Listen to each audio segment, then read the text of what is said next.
spiritual part is and how to overcome the physical matrix. We're going to talk about that then. We're going to talk about that today on The Life. Yeah. I'm Junior Kekuewa Jr. from Here For You Life Coaching.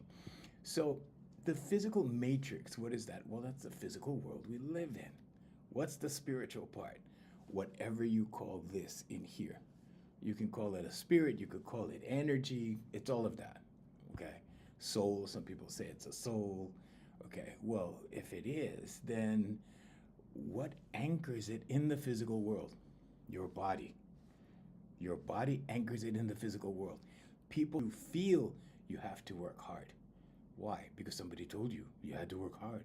Somebody demonstrated that you had to work hard. You may have to work long. You don't have to work hard. What does that mean? So people that work hard are hard on their bodies. They're hard on their physical selves. Okay? When they can transcend these things through their spiritual self, or let's say their energy, or let's say their spirit. We are all spiritual beings having a human experience. So how does this relate to the physical matrix?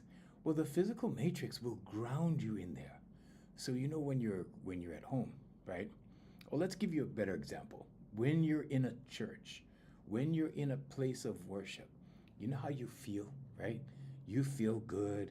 You feel like, oh, okay, my problems have dissipated. They've gone away for a little while.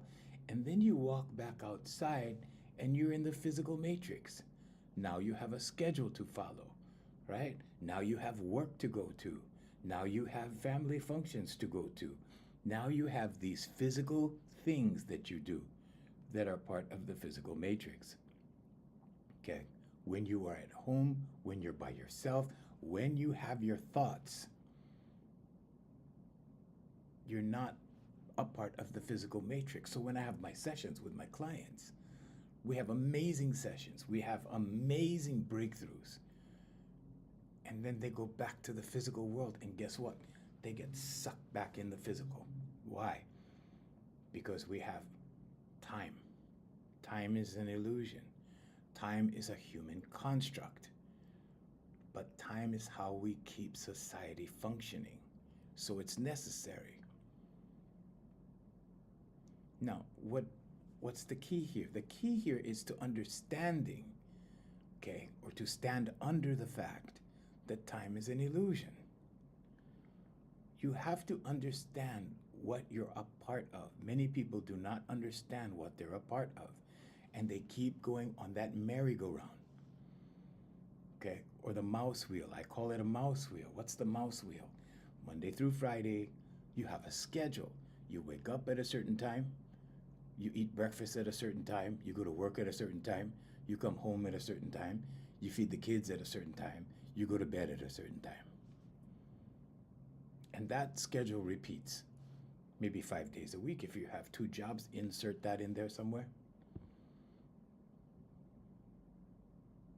Now, on Saturday, soccer with the kids. Sunday you have church. Monday you're back on the mouse wheel. Some people live like this their entire lives. And they look, but they do not see. They do not understand what they're a part of. They do not understand that there's a separation between the body and the spirit.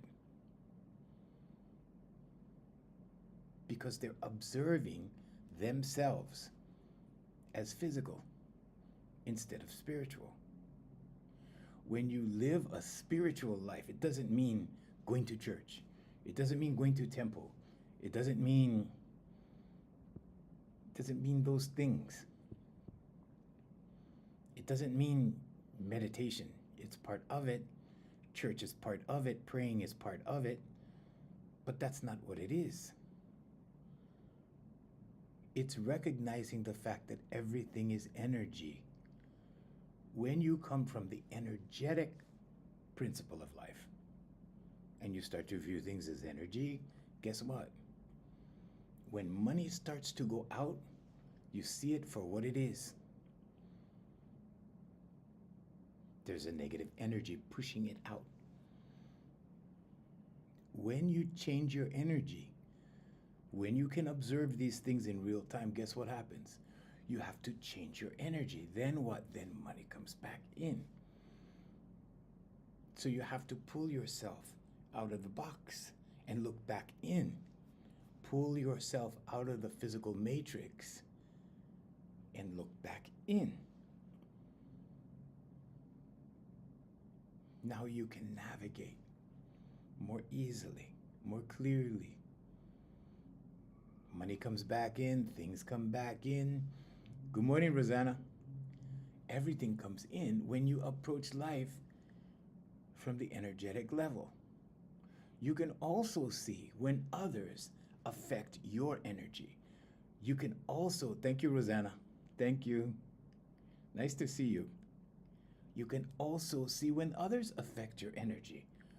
And you can notice where the energy goes and how it goes. Most people are unaware of this. Most people don't see it. Why? Because of the sociological conditioning in our society. What does that mean? Well, you have entities that direct your focus elsewhere. You have entities that distract you.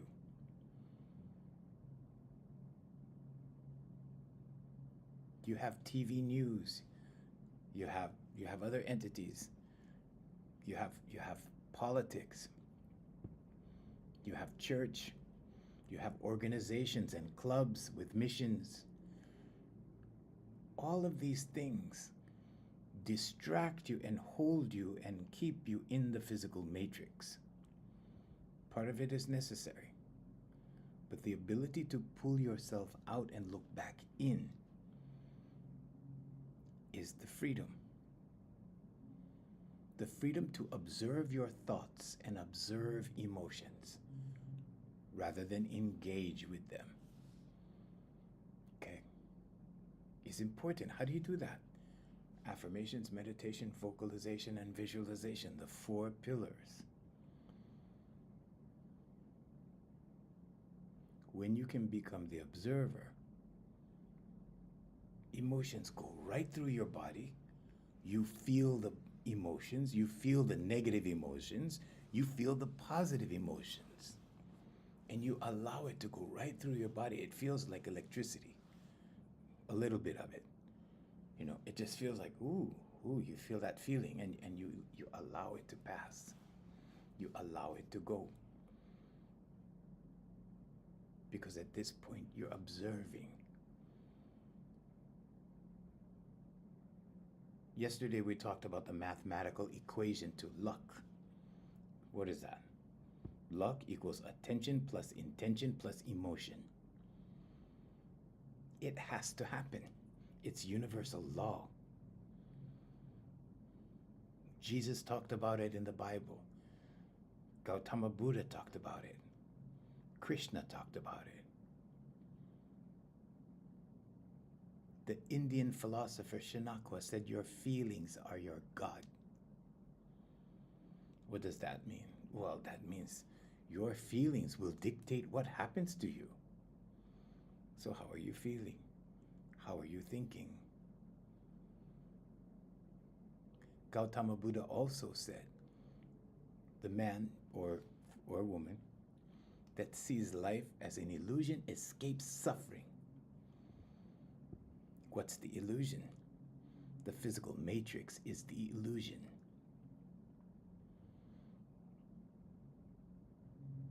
So in America, everyone volunteers for everything. You volunteer to pay income tax. You volunteer to go to prison. You volunteer to go to court. You volunteer. Everything is voluntary. But then you get the people that go, I did not sign up for this. Yeah, you did. You signed up for it. You sign up for something when you engage with it. Allow it to pass. When you have a negative emotion, embrace that emotion. Embrace the emotion. Accept the emotion. Embrace the emotion and allow it to pass. Guess what happens? It it evaporates. It evaporates. It's when you resist the emotion. Carl Jung said, whatever you resist persists. Why? Because when you're resisting, you're engaging. When you're resisting something, you're engaging with it. You're acknowledging its presence, but you're also joining it.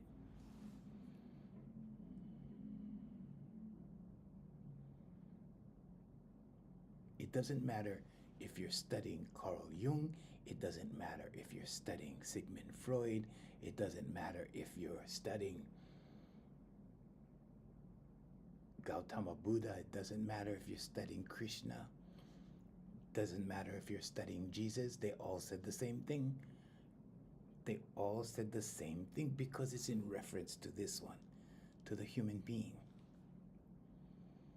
There is only the conscious, subconscious, and superconscious. That's all there is. So when you combine attention with intention, okay, intent, and emotion. Now it depends what kind of emotion you're going to exhibit or apply at the time. If you're angry and you make an intention, ooh, ouch. You can look at God as an energy. You can look at God as what you read in the Bible. You can look at God as what you read in the Vedas. You can look at God as what you read in the Emerald Tablets. But if you think of it as energy, I cannot tell you what God is, but I can tell you what God is not. God is not the white man with the beard in the sky. That's part of the physical matrix illusion. That's part of the illusion. That's what Gautama Buddha was talking about. When you see the illusion, when you are aware of the illusion, you escape suffering. Why? Because you recognize it for what it is. You recognize it as that. But you remain independent of it. You observe it. Oh, I see that. But when you say, I am that, I am depressed, I am feeling bad, I am. Now you've engaged. I'm feeling sick. Instead of allowing it to pass. So we as humans are very powerful. We join with it. We join. You join energetically. You join emotionally. And you join physically.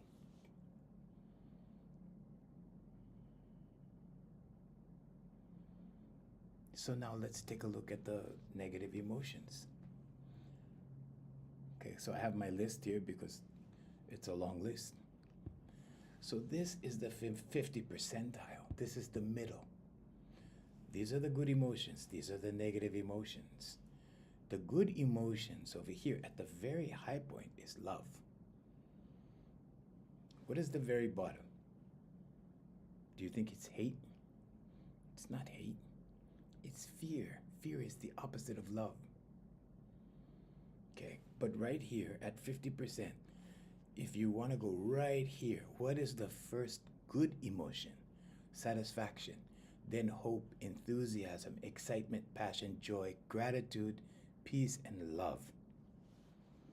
On this side, on the negative emotions, worry, irritation, disappointment, criticism, anger, hate, boredom, envy, despair, grief, guilt, shame, and fear at the very bottom. How many times have you said, I'm worried about that? Now you've joined. And you begin to worry. But the worst part about this is not so much that you said, I'm worried. The worst part is that when you say, I'm worried, You are telling your subconscious, you are giving it the order to worry, and it will worry. Your subconscious goes, oh, we're worrying? Okay. Because your subconscious obeys. Your subconscious listens to whatever you tell it to do. And your subconscious learns to worry. Then what happens? You ever meet somebody who worries about everything? They have conditioned themselves into worry. They have conditioned themselves to worry about things. I had an uncle like that, a great uncle. I had a great uncle like that. He conditioned his subconscious to worry. He worried about everything. He would express worry constantly. My grandfather, his brother, conditioned to complain.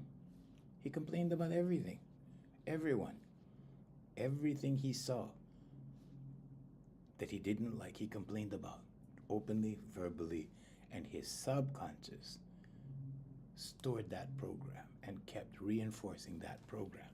And pretty soon, that's all he did. That was his thing. And his brother was the worrier, so we used to always say that Uncle Louis was the worrier and my grandfather was the grumbler. Of course, I didn't know these things at that time. But you form good habits the same way you form bad habits. People look at good habits like, well, that's too much work. No, it's not. It's not too much work. Affirmations, meditation, vocalization, and visualization. Now, if you want to just bypass, let's say you don't want to write every day. Let's say you're too lazy. Okay? I'm lazy for certain things. Here, guilty, right here. Okay? It just depends. I'm not sitting here because I'm perfect. I'm sitting here because I've gotten results doing these things. And I'm sharing this with you for free. I'm not here to sell you anything. I don't need anything. I'm not here to sell you. I'm here to offer suggestions. I'm here to offer answers. I'm here to offer clarity. So just to be clear, if you don't want to do affirmation, let's say you don't want to write, okay? Let's say you don't like to use this. This takes too much time. It takes less than a minute, but let's say it takes too much time for you. Well, I don't have time to do that. I have to go to work. I don't have time to do that. I have to go do this, do that. I don't have time to do that, okay? I know people that don't have time to do anything, okay? They just don't have time, okay? They have conditioned their subconscious to believe that they don't have time to do anything. But let's say I am so happy and grateful now that I am confident, thank you. Let's say that takes too much time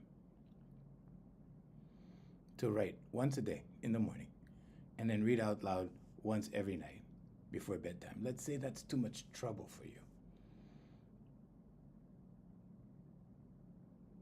The first thing that the subconscious responds to is visuals. Number 2 is audio. Stand in the mirror. Stand in the mirror and speak your affirmation to yourself in the mirror. I am so happy and grateful now that I am confident. Thank you. It's very important to express gratitude. Now, if you ask me how gratitude works, I don't know. I have no idea how gratitude works, but I can tell you that when I started it in 2007, my whole life changed. Everything changed. Everything came easy. Do I have challenges? Oh, yeah, I have challenges. Sure. Yeah. That the pandemic pushed all of my companies back. We are still correcting out of the pandemic. It hurt a lot of people. It put a lot of people out of business. We were lucky we didn't go out of business.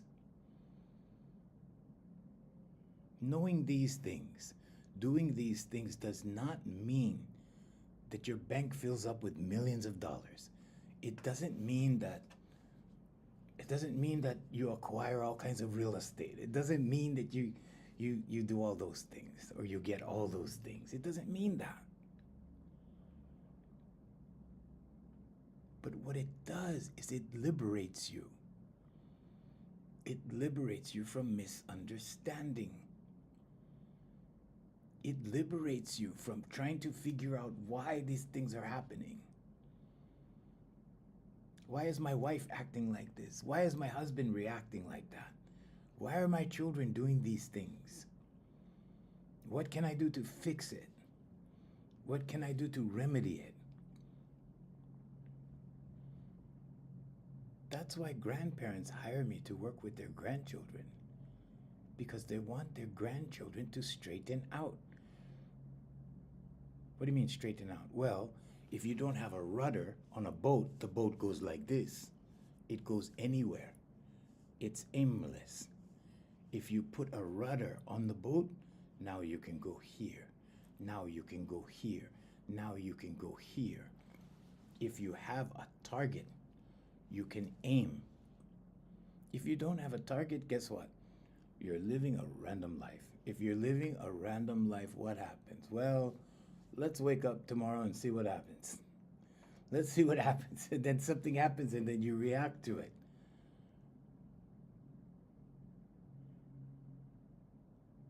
So, what's the alternative? An intentional life. Living life with intent. I am so happy and grateful now that I work at XYZ company. Thank you. I am so happy and grateful now that my grandchildren are focused on education. Thank you.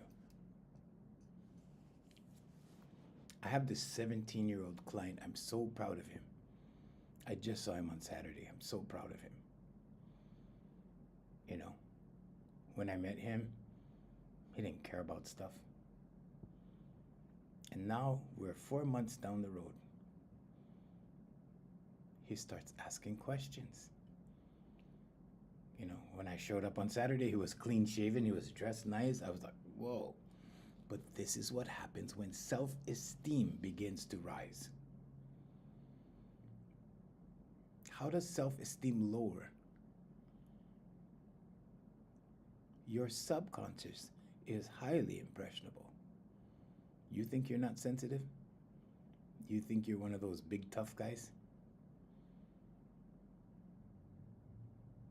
Your subconscious is listening 24 hours a day, 7 days a week. The way karma works is when you say something or do something against someone else, your subconscious is listening. When you speak ill of someone, your subconscious is listening. What happens? Well, pretty soon you don't feel good inside. Pretty soon your self-esteem starts to go down and you don't know why. Pretty soon, you have these complexes and you don't know where you got them from. And then you start to look outside. You start to look out there, out there. There is no out there. There is only in here. The kingdom is within. There is only in here. You start to look out there. Oh, it's because of that. It's because of him. It's because of her. It's because of them. It's because of my job. No, it's not. It's here. It's in here. Do you know why mother-in-laws and daughter-in-laws don't get along very well? It's because whatever is in here that you don't like about you and you recognize it in someone else, there's an issue. There's an issue. And men always seek women like their mothers. Always. Sometimes they end up with women that are not of their choosing. But most of the time, they go out in the world looking for love because that's the love they got from mommy. And what happens? They meet someone like mommy. Not exactly, but someone that exhibits traits of mommy. It's a Freudian concept. And what happens? Well, they take her home to mommy. What happens with mommy when she spots those qualities in her that are in herself that she doesn't like? And sometimes that's very quiet. Sometimes it's just withheld in here, but they don't like it because they see it.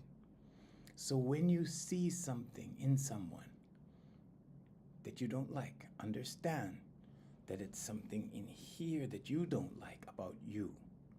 And you need to fix it. You need to bless it. You need to acknowledge it. You need to fix it. How do you fix it? I had a client that there was something about her I didn't like. And it was very unusual because that hardly ever happens. And when I started to notice this, I told myself, there's something in here that I don't like about me that I see in her. And I need to fix it. So what did I do? I gave her free sessions as an offering, not to her, to God. Or you can say the superconscious, or you can say Jesus Christ, or you can say higher self or higher intelligence.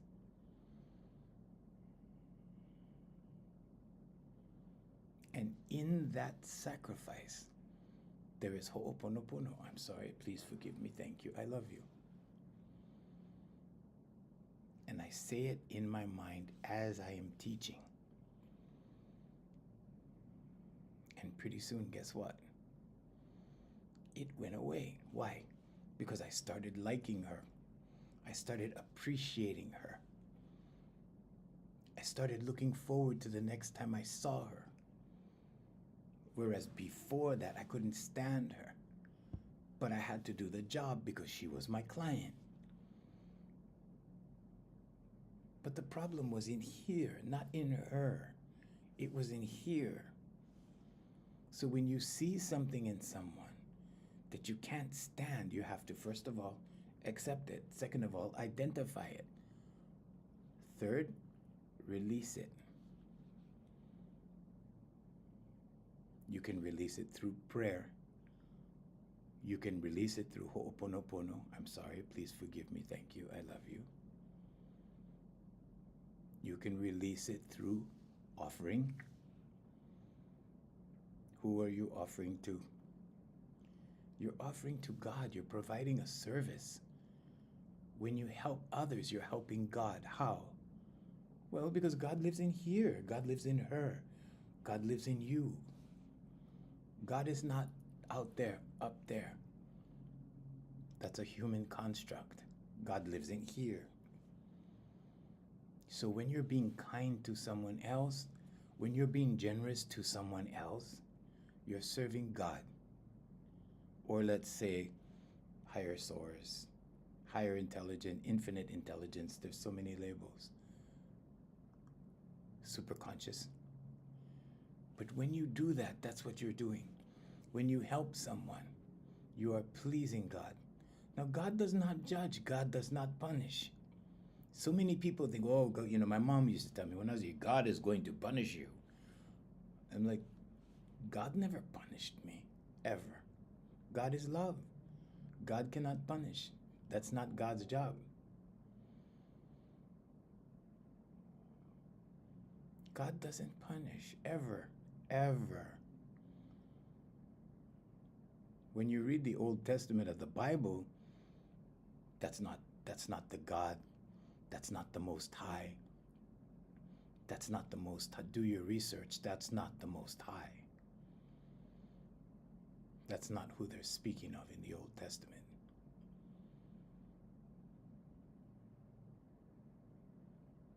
God is in here, and we judge ourselves.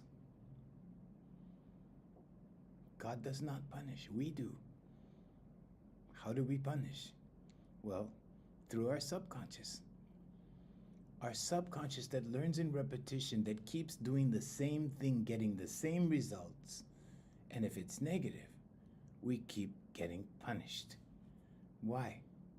Because let's look at the tree. Look at the tree again.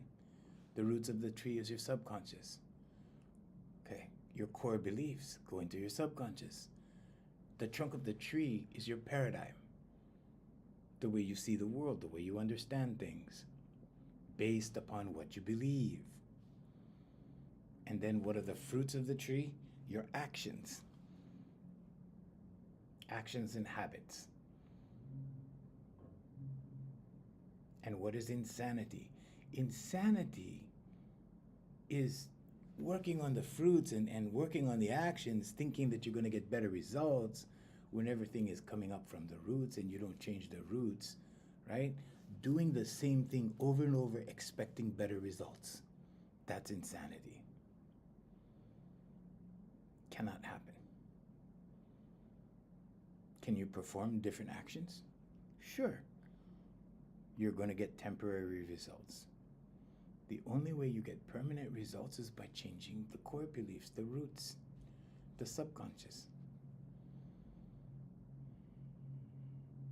So you see people go to prison, they get out of prison, they go back to prison, they get out of prison, they go back to prison. Why? Because their subconscious has beliefs in it that produces the way they see the world. And then the actions based upon the way they see the world, based upon what they believe. And what happens? A revolving door. What's the solution? Education. Teaching them that there's a better way. Now, some people go to prison, they surrender. They surrender to God. That's one way. That's one way. Because the subconscious, the superconscious, and the conscious are all detailed in the Bible. It's all about the human being in here. If you study esoteric knowledge, you will learn this. It's all about the human being. It's the owner's manual. That being said, so is the Torah. So is the Bhagavad Gita. So is the Quran.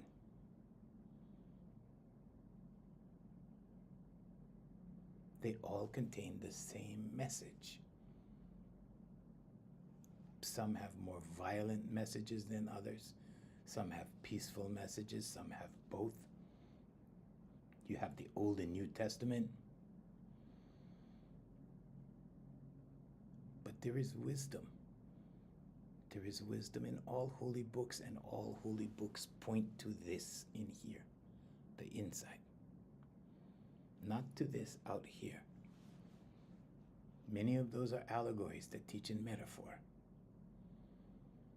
But it's for a reason. But when you surrender, that means you're willing. That means you're open. That means you went from here, closed, like this, to like this, open, like here, from here to here. Now you're open. Now you're open to suggestions. Now you're open to change.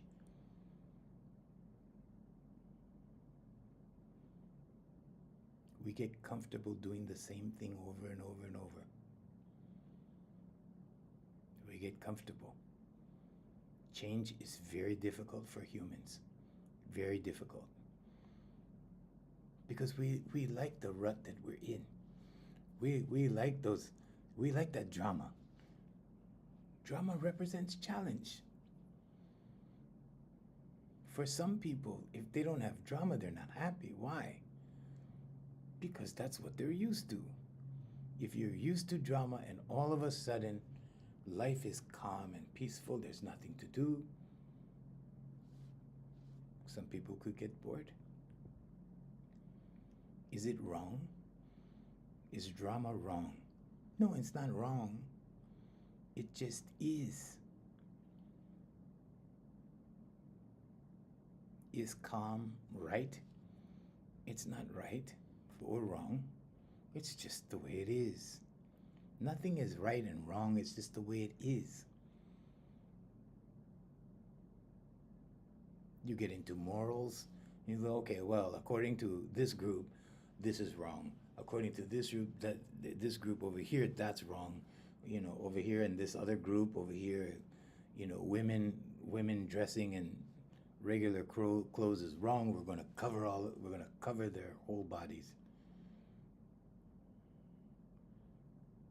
So different groups of people, different organizations, different religions, different governments decide what's right and wrong.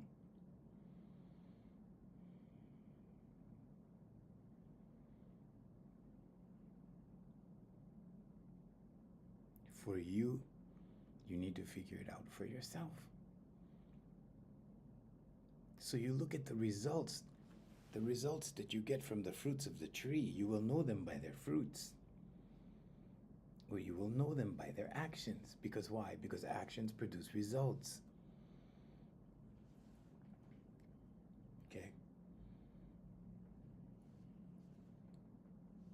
So, if you keep the law of correspondence says that everything out here corresponds to everything in here.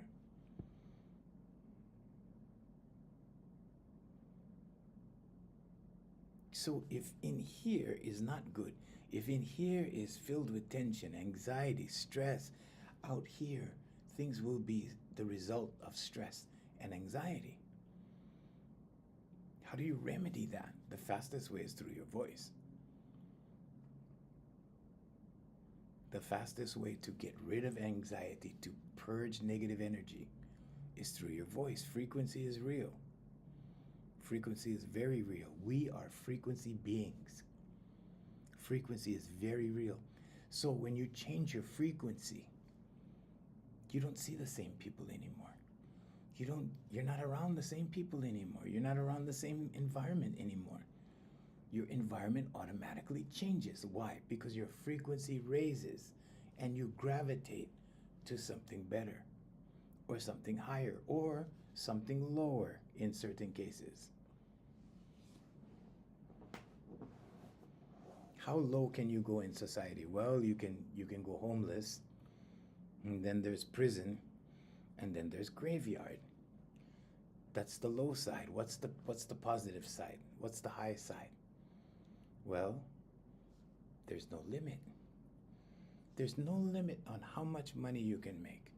There's no limit on how high you can go. It's up to you.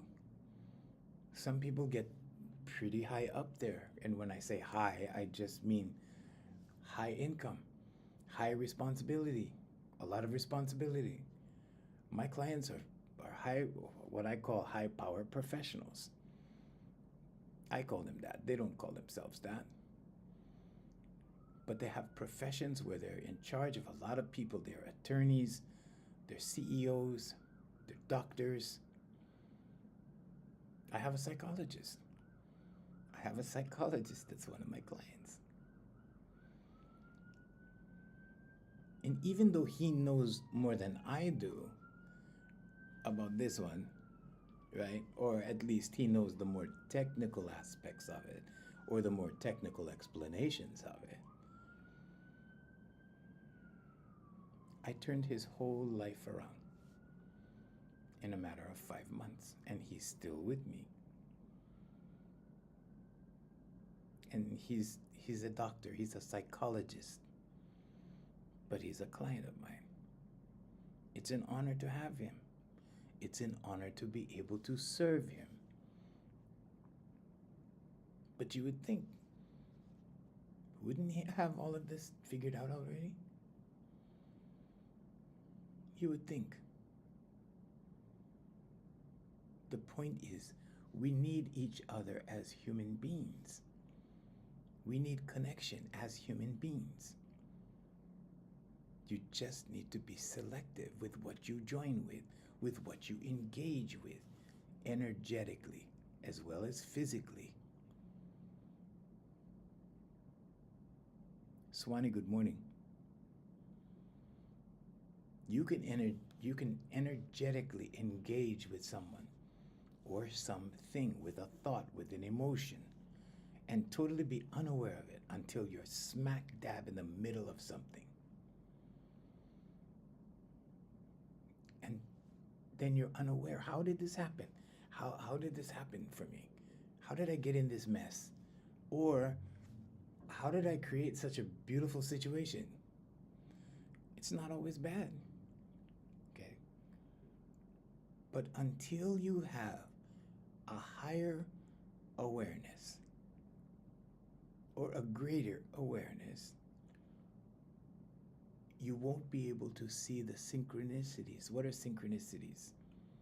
Well, you're on the phone in your living room and the TV is on and you're talking to your bestie and you happen to be talking about going out to a steak dinner, and then you see a commercial for a restaurant pop on TV.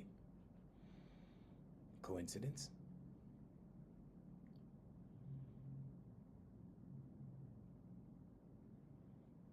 There are so many coincidences like this, right? And that's why the mathematical equation, and it's mathematical, it's math. The mathematical equation to luck. Okay, so I'm being facetious when I use that term. Is attention, intention, and emotion, and you marry the three. Because what you place your attention on intensifies. If you pay attention, a lot of people don't know how to pay attention. It's energy, it's a currency. When you pay attention, you're giving your attention. That's why they call it pay attention. Because it costs you. It costs you in energy. It costs you in time. You're paying attention. Then what happens for that payment? It's a transaction. It's transactional. You're paying attention. It's intensifying. And in turn, you will receive. Ask, believe, receive. Mark 11:24 in the Bible. It's in the Bhagavad Gita. It's in the Torah. It's in the Vedas. It's in the Quran.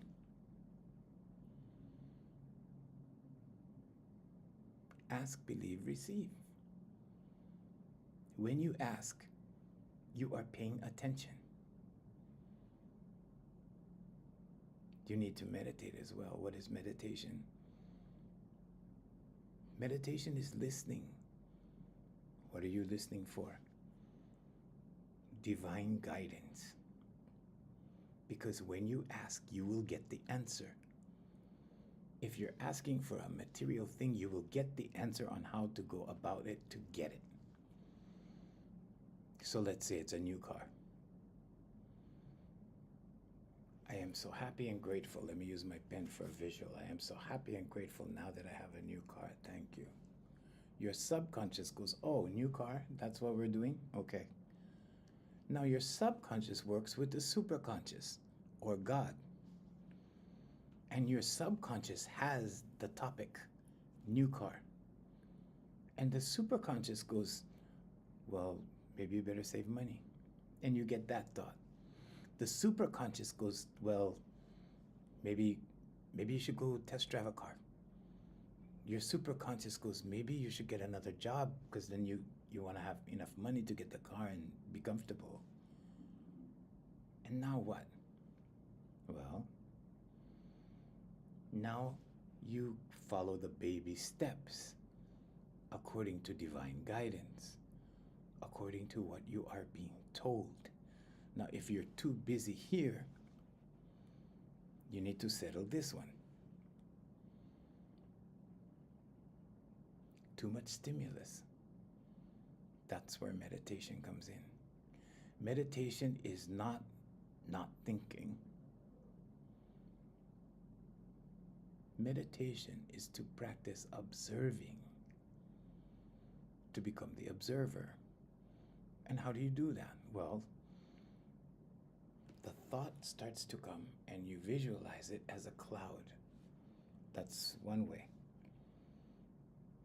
And the thought comes and you don't engage with the thought, you allow it to pass.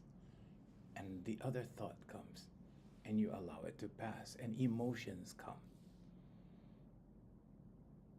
When an emotion comes and you don't attach to it, it flows right through your body like electricity.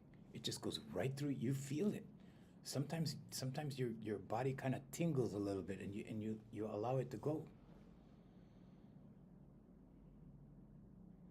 It works with happiness. It works with anger. It works with any emotion. It works with any thought. When you identify with an emotion, you become it. When you identify with a thought, you become it.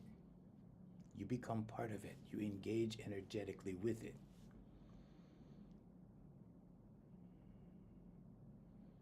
Have you ever been in an argument with someone and you have that gut feeling to respond? You get that knee-jerk reaction to respond. It's because you've energetically joined with it, joined with the discussion. You've allowed it.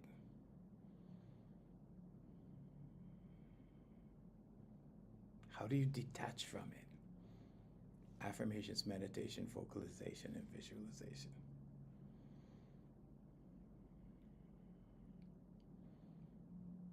You have to see the thought, but not join. You have to see the emotion, but not join. You can join if it's the emotion you want, if it's the thought you want, if it's what you want to focus on, because that will bring the next step. Sometimes you get an idea. When I bought my first brand new car in 2007, it was inspired thought. And the thought was, I was driving down the street, and the thought was driving that dealership over there. It wasn't planned at all. But because I knew that I had to follow inspired thought, that's where I went. 4 hours later, I walked out with a $58,000 car on signature. No down payment, nothing. Just walked out with a brand new sports car. I didn't know what my credit score was. I told that story many times, so I'm not going to repeat it. But after that, it kept repeating. Why? Because my subconscious learned, right, to change the belief from only buy a good used car to only buy brand new cars.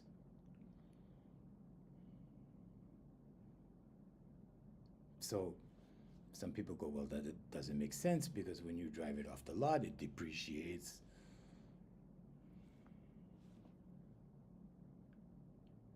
What's the value of money? The answer is perception. Perceived value. Is money your God? Have you ever seen those people that handle credit cards like this? They give you back your credit card like this. I just hand people my credit card like that. They go like this, right? Go like that.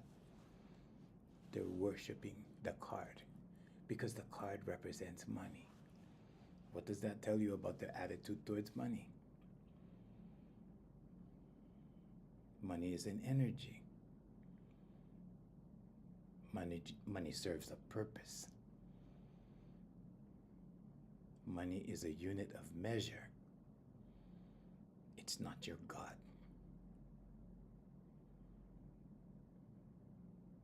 Hey, Jonathan, good morning. Thank you. Hi, Mavis. Hey, Stacy. DJ King. How's it going? Welcome. You control money. You have authority over money. Money does not have authority over you. You tell money what to do. Money doesn't tell you what to do. Money doesn't dictate your life. Money is a thing. It does not have a heartbeat.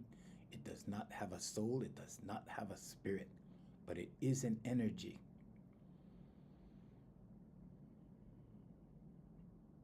And I'm surprised how many people, even religious people that I know, worship money without even knowing it, without it even being consciously aware. And this is what I'm talking about, awareness. When you can pull yourself out and look back in, and then you go, oh, what I'm really doing is worshiping money.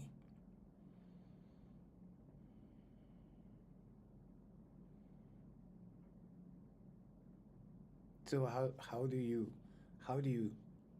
look at money? How should you welcome money? Welcome money. Allow money. You ever give somebody money and then they go, oh, no, no, no, no, what's that for? No, no, no, no. You see? Those are the people that keep money away. And then you have people that go, oh, thank you. Now you're not insulting the giver. So many people insult the giver. Oh, you shouldn't have. Oh, why did you do that? Instead of saying thank you, instead of expressing gratitude, and they wonder why they have money problems. They wonder why money doesn't come. There's two ways to wealth. One, you can be a squirrel and you can store all your nuts in the bank. You can put all your nuts in the stock market. You can do all of that. Or, when you call money, when you call for money, when you ask God for money, when you appeal to the superconscious for money, money comes. God knows your heart. The superconscious knows your heart. Higher self knows your heart. Higher intelligence knows your heart. When you need something, it will show up, but you need to be aware so you recognize your blessings. Some people don't recognize their blessings. They go, oh, well, I got money from a tax rebate. They take it for granted. When you stop taking everything for granted and you start recognizing everything as a blessing, when you start realizing that every beat of your heart is a blessing, when you no longer take things for granted, when you start to go, wow, thank you, thank you, thank you, thank you for everything, and you start to express gratitude for everything, life changes. When I realized out of 8 billion people in the world,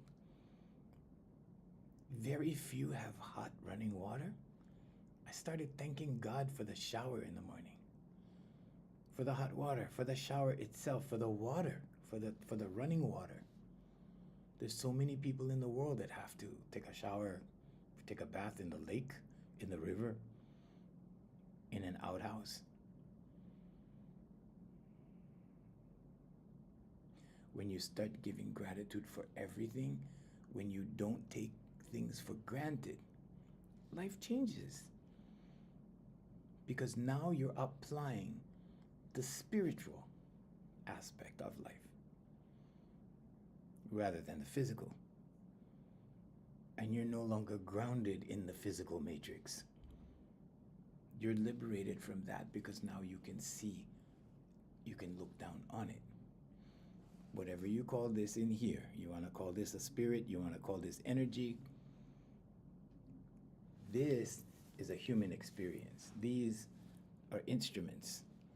They feed you. They pick up things for you. They do things for you. Where do these actions come from? They come from thought. You can observe your thoughts. You can observe your actions. And because we can, we start judging ourselves, right? When you see something, you automatically evaluate it. You automatically judge it. But when you pronounce judgment onto something, that's where your subconscious gets involved. If you can learn to observe things without judgment, if you can learn to entertain something without judgment, to be in the midst of something without judging it, remaining neutral, life changes. Life changes.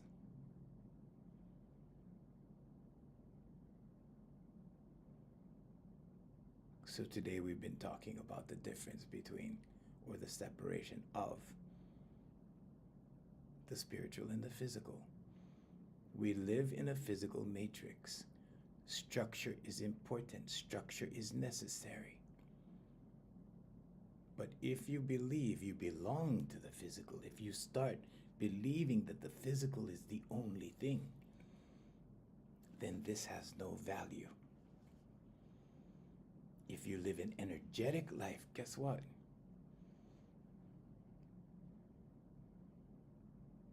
Everything is different. Everything has new meaning. Everything has a different procedure. And the spiritual transcends the physical always, 24/7, 365 days a year. The spiritual transcends the physical.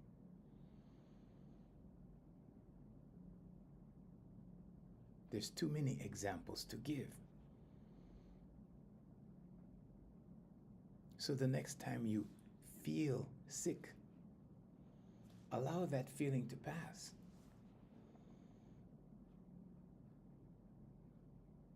Feeling sick is the signal that something is wrong, that something needs to be fixed, that something needs to be adjusted. Good morning, Francis. Say hi to your mom for me. I never heard from her. Or I never heard from you regarding her recording. Tell her I said hi. Give her my love. So the spiritual and the physical are two separate entities. You can be in the world but not of the world.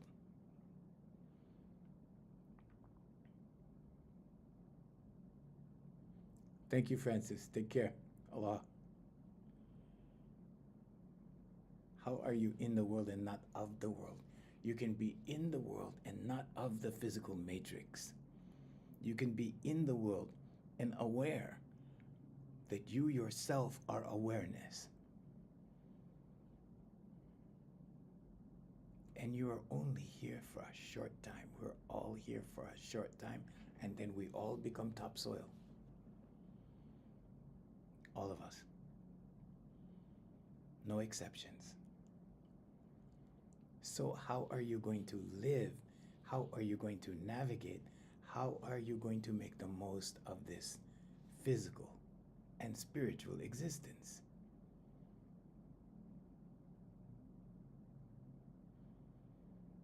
You don't have to be a part of something.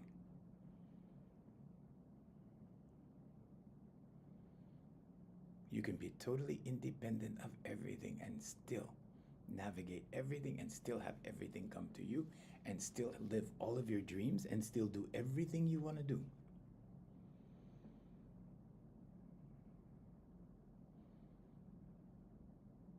Affirmations, meditation, vocalization, visualization. It transcends the physical. Because you were designed this way. Because you're human. Because you were made in the image of God. Because God lives in here. The kingdom is within. Every holy book says that. They all say the same thing. Hey, Stacy. Thank you, Stacy. Thank you, Rosanna. Thank you, Jonathan. It's 8 o'clock, and we say goodbye to our international feed on YouTube, on TikTok, on Trovo in Europe, on Twitch, and locally we have Instagram, and we also have Facebook. So we want to say aloha and goodbye to you guys. Tomorrow morning at 7 o'clock we resume. Tomorrow morning we will be talking about a new topic. Today it was spiritual versus physical.